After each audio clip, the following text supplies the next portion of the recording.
So I saw this guy not too long ago working at the supermarket, and I couldn't help but to notice that he was dealt a very bad hand when it comes to genetics and your looks. He was this type of guy who didn't have any jawline, and he had a receding hairline, and he seemed to be quite short and small, and he was a little bit fat, but also skinny at the same time. But at the same time, he looked kind, happy even. Maybe he was just living a happy life because, some people are able to live very happy lives even though they don't have all these superficial things that we get obsessed with oftentimes. But it made me think a lot about what life is like for a guy like that, and, especially the dating life in the sort of modern environment where you don't just meet your neighbor and then marry that neighbor, which used to be the case in the sort of rural communities back in the day. And so even though I saw all these traits of attractiveness lacking in him, I still didn't think that he was ugly. Because here's the thing. I don't think I have ever met a person in real life who I have thought, oh, that is one ugly motherfucker.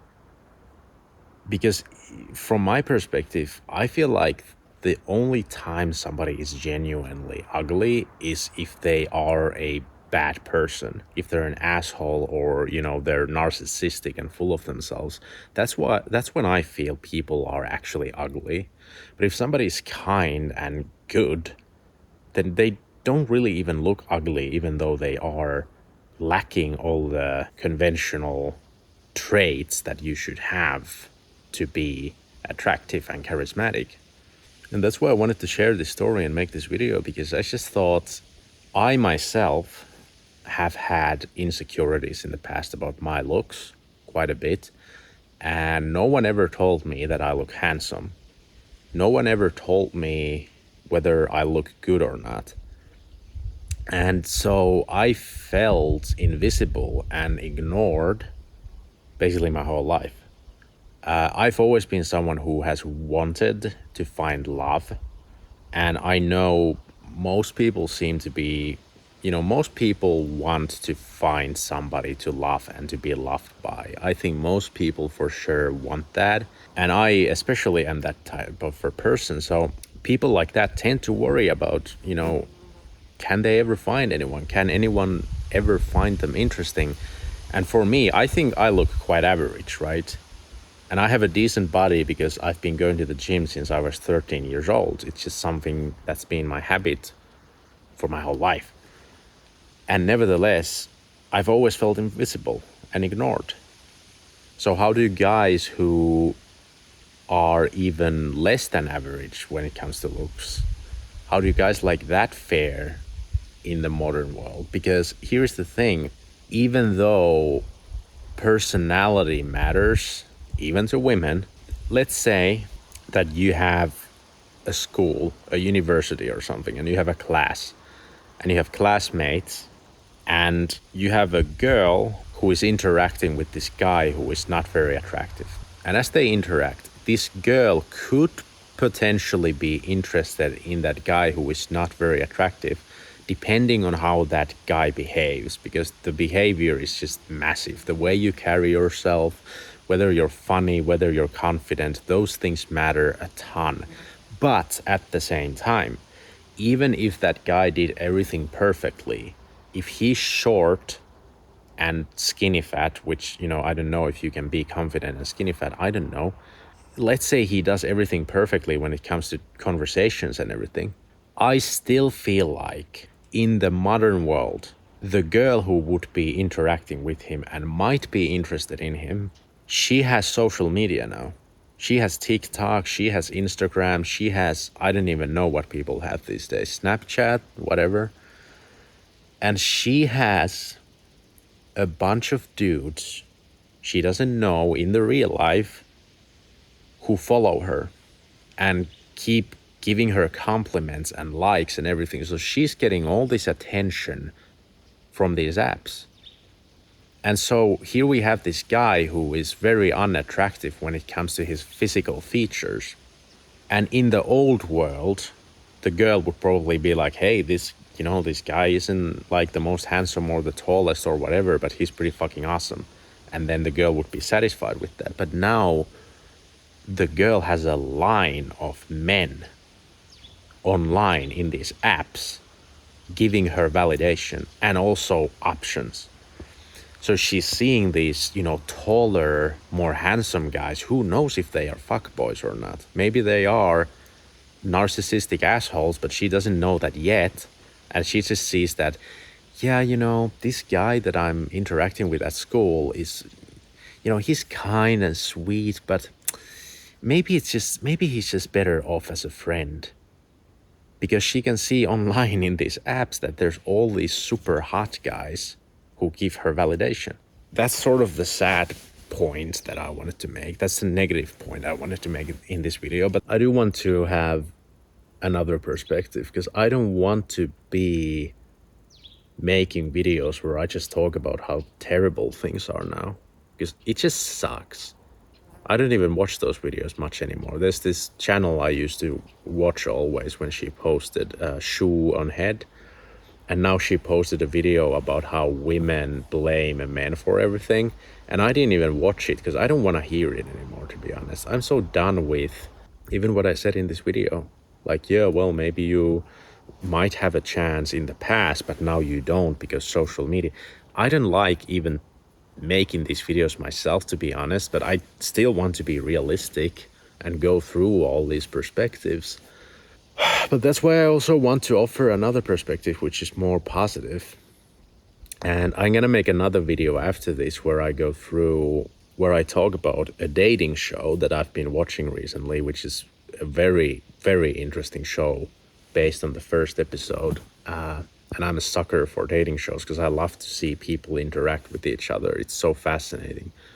And that one is going to give you some positive notes. But to end this video on a more positive note, it is also a fact that even though what I just said and what we see online and what we hear online about how modern women are so terrible now and everything sucks, there's still, most people are average. Most people are average, and most people end up in relationships with other average people. So this is why I always keep saying that, yeah, you should still hold on to some kind of hope if you want. Like, if you want to lose all hope and just go be a monk in celibacy forever, then you can do that. That's probably going to make you happy. But if you're someone who just can't see a future without having a woman by your side, then I still think you should hold on to hope, because I have seen in my actual real life, and sure, I'm 30 years old, so I don't know if it's different for younger people, but all my friends have someone. I think I have literally one guy friend who doesn't have someone. And even that is kind of by choice, I think. It's because he's the most awesome guy, the most friendly guy, but he's a little bit, he's a bit of a pervert, I would say. No offense to him, but anyway, all the people I know in real life are in relationships. They are all average people, and they are with average people. And when you walk around and go around, and if you see couples, it's usually just normal people with other normal people. And then it's a completely different discussion when we get to but those normal, ordinary, average people are gonna get divorced. Yeah, maybe they are gonna get divorced. I've seen that also. There's been plenty of cases in sort of not my immediate circle, but like a little bit further. I have seen some cases where people have gotten divorced, and it's usually the woman who initiates that divorce, which is, in line with the data from the US also, that women are the ones who usually want to get divorced, not the men. But that's a completely separate topic, because there's so much to talk about when it comes to that. And not only that, but it is simply a fact also that us men, we can take care of our bodies. We can dress better. We can learn to talk better.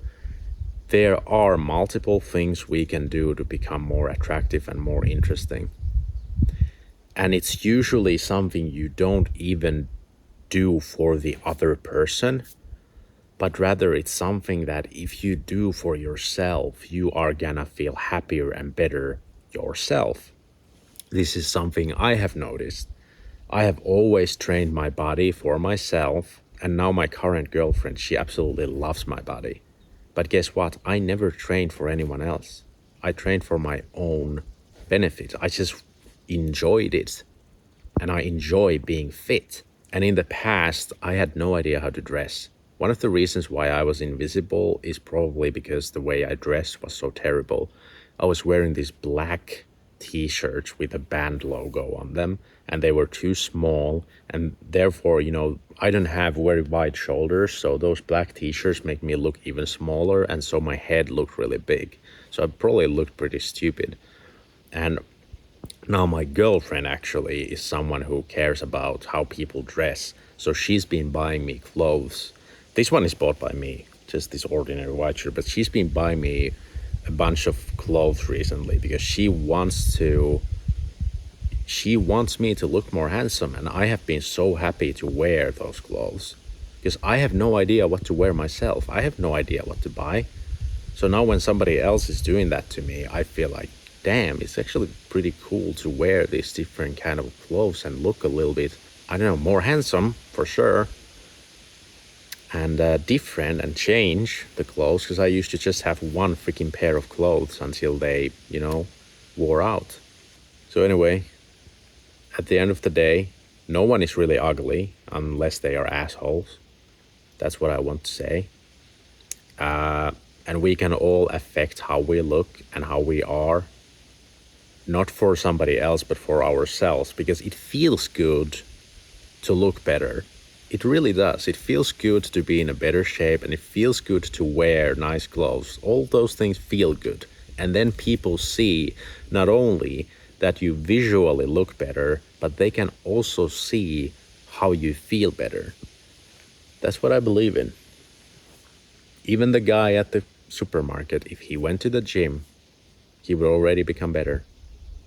If I see a guy like that with no jawline and this and that, what I just explained, and some glasses and everything, if he goes to the freaking gym and I can see that in his body, that takes him to another level immediately.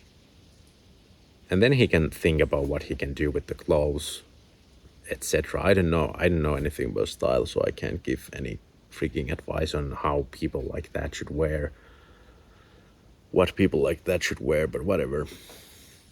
In any case, and also you do not need necessarily to find someone by your side to be happy. There's plenty of monks out there who are celibate and alone, romantically alone for their whole lives, and they're completely happy. They're happier than most people. So it's also this obsession with craving, and when we don't want something, we crave that thing even more. So we kind of just have to learn to deal with our cravings. If we crave for something, it's not good. We should learn to leave our heart open for those things. Like, yeah, if those things come, that's going to be awesome. But if we don't have those things, whatever, we can still be happy with what we have. That's enough rambling for today. Remember to subscribe so you remember to watch the next video, in which I'm going to talk about the Korean dating show, because it's pretty awesome. And I'll obviously ramble and rant about other things, but it's around that show. It's going to be fascinating. Thank you for watching, and I will see you in the next one. Bye-bye.